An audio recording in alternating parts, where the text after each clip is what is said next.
Hello বন্ধুরা, সকলকে স্বাগত আমার এই ইউটিউব চ্যানেলে। তো তোমাদেরকে আজকে যে আমি গ্রুপ ডি এবং এনটিপিসির সিম্পলিফিকেশন এখন আমি স্টার্ট করেছি। তো সিম্পলিফিকেশনের আজকে ডে 3 করাবো। সিম্পলিফিকেশনের এভাবে 10 থেকে 12টা ভিডিও তোমাদের আপলোড হয়ে যাবে বন্ধুরা। তো তোমরা অবশ্যই সিম্পলিফিকেশনের এই ভিডিওগুলো অবশ্যই দেখবে, যা তোমাদের ক্যালকুলেশনের ভীষণভাবে সাহায্য করবে এই সিম্পলিফিকেশন। ঠিক আছে, তাই আমি তোমাদের সিম্পলিফিকেশন প্রথমে করাচ্ছি। দেখে নাও বন্ধুরা, আজকে যে অঙ্কটা করব আমরা, 22 নাম্বার সুবীর দাসের যেই সুবীর দাস ছায়া প্রকাশনের যেই রেলের গ্রুপ ডি বইটা আছে সেটাতে আছে। ঠিক আছে, 22, এটা বিগত বছরের প্রশ্ন। দেখে নাও তোমরা বন্ধুরা। দেখো এখানে কি আছে। আগের দিন আমরা যেটা শিখেছিলাম, সিম্পলিফিকেশন আমরা কোন রুলটাকে ফলো করে করি? বদমাস, BODMAS, বদমাস বদমাস রুল থেকে ফলো করি। প্রথমে আমরা কি করি? ব্র্যাকেটের কাজ। তো ব্র্যাকেট এখানে আছে কয়টা ব্র্যাকেট? ফার্স্ট ব্র্যাকেট আর থার্ড ব্র্যাকেট দেওয়া আছে, তাই তো বন্ধুরা? First bracket, third bracket. নিচের এটা তো ব্র্যাকেট না বন্ধুরা। দেখো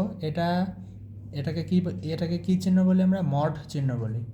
থার্ড ব্র্যাকেট আর এটার মধ্যে কিন্তু কনফিউশন করবে না বন্ধুরা। থার্ড ব্র্যাকেটের ডান দিকে এরকম দুটো দাগ রয়েছে, কিন্তু মডের ক্ষেত্রে এরকম কোনো দাগ নেই। ঠিক আছে, তো প্রথমে আমরা যেটা করব ব্র্যাকেটের কাজ। ব্র্যাকেটের মধ্যেও প্রশ্ন আসে, সেটা হলো কোন ব্র্যাকেটের কাজ আগে করবে। প্রথম ব্র্যাকেটের কাজ, সেকেন্ডে দ্বিতীয় ব্র্যাকেটের কাজ, থার্ডে আসবে তৃতীয় ব্র্যাকেটের কাজ বন্ধুরা। এটা সবসময় মাথায় রাখবে। তো প্রথমে এখানে দেখো বন্ধুরা, প্রথমে এখানে ফার্স্ট ব্র্যাকেট এখানে আছে, তাই তো? তো এই কাজটাকে আমাদের আগে করতে হবে। 8 মাইনাস থার্ড ব্র্যাকেট যেরকম আছে তাই রাখবো। 5 মাইনাস -3 প্লাস 2, মানে বন্ধুরা বুঝতে পারছো, 2-এর থেকে 3 বাদ যাচ্ছে। অথবা এভাবে ভাবতে পারো, -3 প্লাস 2, তার মানে কত? -1, তাই তো? ফার্স্ট ব্র্যাকেট দিয়ে দিলাম, ফার্স্ট ব্র্যাকেট ক্লোজ। এখানে কি চিহ্ন আছে? ভাগ, ভাগ 2। নিচে সেম প্রসেসে এখন আমরা এখানে কি রয়েছে বন্ধুরা? 5 - 3, তার ভিতরে মড। 5 - 3 মানে কত? 2। সবসময় আমরা একটা জিনিস মাথায় রাখবো, যখন আমরা মড তুলব, 5 - 3 2, 2টা কি পজিটিভ সংখ্যা, একটা ধনাত্মক সংখ্যা, তাই তো? যখনই আমরা মড তুলব তখন সবসময় কি হবে? চিহ্নটা ধনাত্মক রাখবো আমরা। যেমন এই নেক্সটে দেখো মাইনাস আছে এখানে, 5 - 8, 5 - 8, 5-এর থেকে 8 বাদ দিলে কত হবে? -3। তো -3 এখানে লিখবো না বন্ধুরা, -3 প্রথমে এইভাবে লিখলাম, -3 দিয়ে মড দিলাম। ঠিক আছে, এর পরের স্টেপে দেখো তোমরা আমরা কি করছি, /3। ঠিক আছে বন্ধুরা, নেক্সট দেখো 8 মাইনাস 5 যেরকম ছিল সেরকমই লিখবো, থার্ড ব্র্যাকেট ছিল। এখন ফার্স্ট ব্র্যাকেটটাকে তো ওঠাতে হবে। তো 5 মাইনাস -1 মানে কত আসবে? এখানে মাইনাসে মাইনাসে +1, ফার্স্ট ব্র্যাকেট তোলা হয়ে গেল আমাদের। এখন কি থার্ড ব্র্যাকেটটা পড়ে আছে, তাই না? কি 2। নিচে কি ছিল? দেখো এখানে +2 ছিল, মড তুলেছি মানে +2 লিখতে পারি আমরা, কিন্তু মডটা যখন তুলব -3টা কী হয়ে যাবে? -3টা মড যখনই তুলব -3টা +3 হয়ে যাবে। এখানে একটা অলরেডি মাইনাস ছিল, এই মাইনাসটা এখানে দিলাম, আর এই -3টাকে আমরা কি লিখলাম? শুধু 3। শুধু 3 মানে কি? এটা পজিটিভ +3, তাই তো? বুঝতে পারছো আশা করি বন্ধুরা। এখন ডিভাইডেড বাই কি আছে? 3। এখন দেখো বন্ধুরা, এখন কি থার্ড ব্র্যাকেটের কাজটা করব, কারণ আমরা জানি ফার্স্ট ব্র্যাকেটের পরে কার কাজ করতে হবে? সেকেন্ড ব্র্যাকেট নেই, তারপর থার্ড ব্র্যাকেটের কাজটা করব। 8 মাইনাস 5 প্লাস 1 মানে 6 ডিভাইডেড বাই 2। নিচে কত? 2 মাইনাস 3 ডিভাইডেড বাই 3। এখন দেখো 8 মাইনাস 6 ডিভাইডেড বাই 2 মানে কত? 6কে যদি 2 দিয়ে ভাগ করি তাহলে কত আসবে? 3। নিচে 2 মাইনাস 3/3 1 ইকুয়াল টু 8 থেকে 3 গেলে 5, 2 থেকে 1 গেলে 1, তার মানে অ্যান্সার কত? 5/1 equal to 1, 5/1 equal to 5। This is your answer. ঠিক আছে বন্ধুরা, এখন আশা করি এটা বুঝতে পেরেছো তোমরা। নেক্সট এরকম টাইপের কিছু অঙ্ক আসে বন্ধুরা, ঠিক আছে, এরকম টাইপের কিছু একটা অঙ্ক আসে, তোমাদের মাথা ঘোরাবে না এরকম সময়। প্রথমে দেখো আমরা কি করব, 0.2 যা ছিল তাই লিখলাম, ঠিক আছে। 0.2 তোমাদের শেখার জন্য, যারা একদম বেসিক লেভেল থেকে ম্যাথ স্টার্ট করছো তাদের জন্য আমি অঙ্ক করাচ্ছি, ঠিক আছে বন্ধুরা। সবাই খাতা পেন নিয়ে বসবে। প্রথমে আমরা কি জানি, বদমাস রুলে বি ফর ব্র্যাকেট, এখানে ব্র্যাকেট দেখা যাচ্ছে, তো ব্র্যাকেটের কাজটা আগে আমরা করব। 0.2 ডিভাইডেড বাই 0.2, আমি ইচ্ছা করলে এটাকে একবারেও করতে পারতাম, কিন্তু তোমাদের বোঝার সুবিধার্থে আমি একবারে করছি না। দেখো এই ক্ষেত্রে আমরা কি করব, 2 দুগুণো কত? 4, এইখানে 1 ঘর পরে দশমিক, এখানেও 1 ঘর পরে দশমিক, তাহলে এই যখন মাল্টিপ্লাই করছি 2 ঘর পরে দশমিক হয়ে যাবে।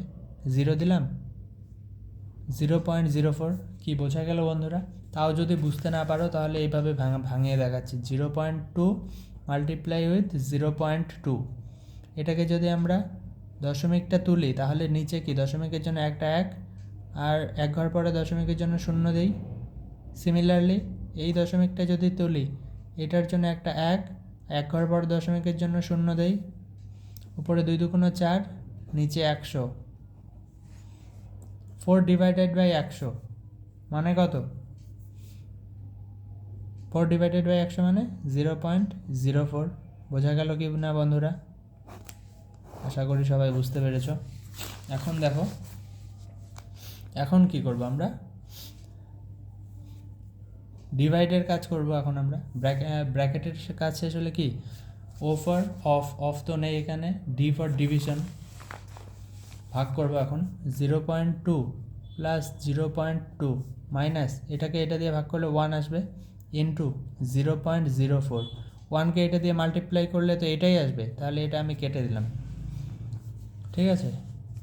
0.2 প্লাস 0.2 মতলব কত? 0.4 মাইনাস 0.4, বোঝা গেল বন্ধুরা? 0.4 মাইনাস 0.04 এখানে, সরি। তো এখানে অ্যান্সারটা কত আসবে বন্ধুরা? দশমিকের পর 4, এখানে 1 ঘরের, দশমিকের পর 1 ঘর, এখানে দশমিকের 2 ঘর, সুবিধার্থে এখানে 40 করে দিলাম, 4-এর পর 0 করে দিলাম, কত আসবে তাহলে? 0.36, তাই তো? আশা করি বুঝতে পেরেছো সবাই। এখন এই টাইপের অঙ্কও তোমাদের পরীক্ষাতে ভীষণ আসে, সব প্রিভিয়াস ইয়ারের কোশ্চেন। n প্লাস 2/3 এটা বন্ধুরা কেউ ভুল করো না, 2/3n plus 1/2n plus 1/7n equal to 97 হলে n এর ভ্যালু কত? এত হলে n এর ভ্যালু চেয়েছে, তাই তো? n এর ভ্যালু বের করবো। এখন আমরা কীভাবে বের করবো? সব কটাতে দেখো সিমিলার, এখানেও n আছে, n আছে, n আছে, n আছে, তাই তো? তাহলে nটাকে আগে কমন নেব, কমন, মাধ্যমিকে এইসব করেছি বন্ধুরা আমরা সবাই। এনটাকে কমন নিলে এনটাকে যদি নিয়ে নেই এখান থেকে, কী থাকবে বন্ধুরা? কিছু থাকবে? থাকবে না। n 1 লিখবো তাহলে এখানে, n ইন্টু 1 মানে n প্লাস n, এখান থেকে যদি এনটাকে নিয়ে নেই কী থাকবে বন্ধুরা? 2/3, তাই তো? প্লাস এনটাকে যদি নিয়ে নেই কত থাকছে? 1/2, প্লাস এনটাকে যদি নিয়ে নেই কত থাকছে? 1/7 ইকুয়াল টু 97। বোঝা গেল? আশা করি বুঝতে পেরেছো সবাই। n, আর এখন এখানে কি করতে হবে বন্ধুরা? লসাগু করব আমরা। এই ফার্স্ট ব্র্যাকেটের ভেতরে যে সংখ্যাটা আছে সেটা লসাগু করব। সেটার লসাগু কত আসবে বন্ধুরা? সবাই এখানে প্রাইম নাম্বার, তাহলে সবগুলোরই মাল্টিপ্লাই আসবে। 7 দুগুণো 14, 3 14 42। একের নিচে কি কোনো সংখ্যা আছে? নেই। তাহলে একের নিচে এক ভাবতে পারি আমরা, তাই তো? একের নিচে এক ভাবতে পারি। একের সাথে কত মাল্টিপ্লাই করলে 42 হচ্ছে? 42 মাল্টিপ্লাই করলে, তাহলে যত 42 মাল্টিপ্লাই করলে যদি 42 হয়, তাহলে ওপরের সংখ্যাটার সাথেও 42ই মাল্টিপ্লাই করতে হবে। 42 একে 42। 3-এর সাথে কত মাল্টিপ্লাই করলে 42 হচ্ছে? 14। 3 14 42, তাহলে 14। 14কে এখন 2 দিয়ে মাল্টিপ্লাই করলে 28 প্লাস এই প্লাস 2। 2কে কত দিয়ে মাল্টিপ্লাই করলে 42? 21 দুগুণ 42 আমরা জানি, তাহলে 21কে এই 2-এর ওপরের সংখ্যা 1, 21 একে 21 যোগ। এটা আশা করি বুঝতে পেরেছ। 7। 7কে কত দিয়ে মাল্টিপ্লাই করলে 42 হবে? 6 7 42, তাহলে 6কে 7-এর ওপরের সংখ্যা 6 1 দিয়ে 6 দিয়ে মাল্টিপ্লাই করতে হবে। 7-এর ওপরে কত? 1, 1 ইন্টু 6 মানে 6। এই হয়ে গেল আমাদের লসাগু। লসাগু গসাগু বন্ধুরা ছোটদের। এন উপরে যোগ করলে কত আসছে বন্ধুরা? 8 2 10, 10 একে 11, 11 8 6 17, 7 হাতে রইল 1, 4 একে 5, 6 7 8 9, 97, নিচে 42 ইকুয়াল টু 97। এখন দেখো বন্ধুরা, এইদিকে এনের সাথে মাল্টিপ্লাই আছে, এখানে এনের সাথে মাল্টিপ্লাই 97/42 মাল্টিপ্লাই আছে, কিন্তু এখানে যোগ বিয়োগ নেই। মাল্টিপ্লাই যেহেতু আছে, n ইন্টু 97/42 ইকুয়াল টু 97, তাহলে এই 97 আর এই 97 উপরে উপরে ইকুয়ালের কাটাকাটি যায়, জানি কি না আমরা? অবশ্যই জানি। ইকুয়ালের ওপার এপার যদি ওপরে দুইটার সংখ্যা সেম হয় তাহলে আমরা কাটাকাটি করতে পারি। আর নিচে যদি 42 থাকতো তাহলে 42 কাটতাম, 42 নাই। এখন তাহলে n ইকুয়াল টু এখানে 97 এখানে তাহলে 1 আসলো না? 97 97 1 97, তাহলে 42কে 42টা নিচে আছে এদিকে, তো এই হরের সংখ্যাটা এদিকে লবের সংখ্যার সাথে উপরে 1 একের সাথে মাল্টিপ্লাই হলে 42 হয়ে যাচ্ছে অ্যান্সার। ইজি।